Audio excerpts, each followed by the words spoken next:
This is about to be a little late night story time. This is just for you and your eyes only. All right, man?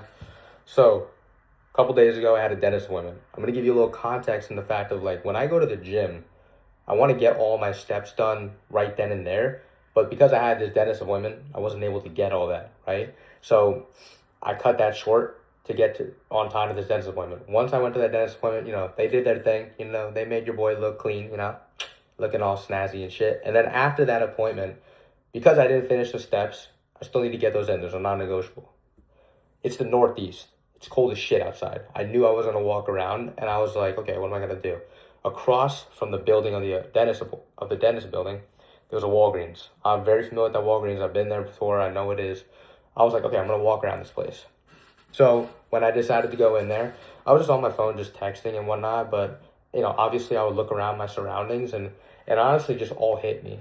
And for any of you guys that don't know, which is maybe most of you probably, I used to work at Walgreens. I'll share some pictures of what it looked like, and as fun and games as it seemed to be, I was miserable, guys. I hated every second of it. I hated the monotony of it. I hated stacking the shelves. I hated dealing with angry customers who weren't even mad at me. They just had a shitty day and they just wanted to take it out on me and my coworkers. I hated all of it.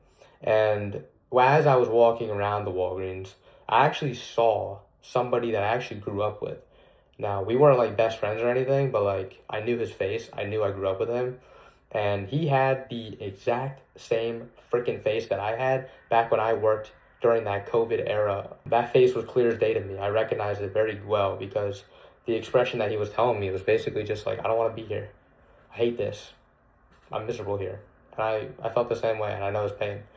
And I just really want you to understand that you can completely change your entire freaking life. If you just take some drastic decisions, you can completely change your physique. You can completely change your environment. You can completely change your career. It's scary as frick, but you can do it, And I hate when people, honestly, I hate when people say, if nothing changes, I want to be the same. That isn't true. You're selling yourself a lie. There's no such thing as being linear. We are never, as human beings, we are never just staying the same and maintaining. In a fitness journey or in life, we're never just staying the same. We are always either getting better or we're getting worse. That's just how this life works. And, nobody gets to bypass that. Like for me personally, thinking about who I was back then during 18, 19 years old, and knowing how shitty my life was and knowing that I needed to make a change. Like for me, the pain of staying the same was greater than the price of change. Like I knew if I stayed the same, I would die. I would literally mentally hate myself because I knew I was meant for more. I knew I wasn't meant to just do this monotonous shit. I was made for better. You're made for better. And it was insane because I was letting myself down every single day that I had that job.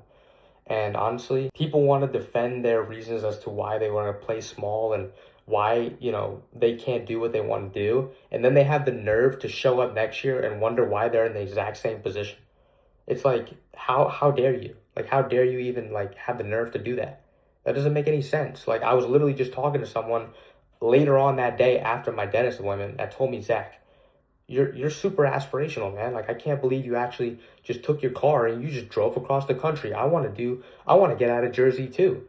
And he was telling me all of his excuses that made sense to him. But in the back of my head, obviously I didn't ram it down his throat as to why they were stupid. But I was in my head, I'm just like, dude, he was telling me I want a steady income. I need to make sure I'm good. And I'm just like, you think I had a freaking steady income? You think I had all that stuff? No, dude. I just took aligned action towards my goals, and the universe had no choice but to obey and support me because it saw that I was going to make this happen no matter what. And then thank God that also happened, right? I put my faith in God as well. That was huge. Or even the people that say, oh, I want to start my fitness journey, but I need to get all these supplements. I need to mark it in my calendar. I need to make sure I'm not neglecting my family. And it's just bro, you don't need to do any of that. You just need to take the first step. You don't need to see the whole freaking staircase. Just take the first step. And then the universe is going to help support you to make sure that you can safely go up and up and up as you get better, as you see more progress. You just need to put your faith in God and put your faith in the process that it's all going to work out. Because at the end of the day, it always does.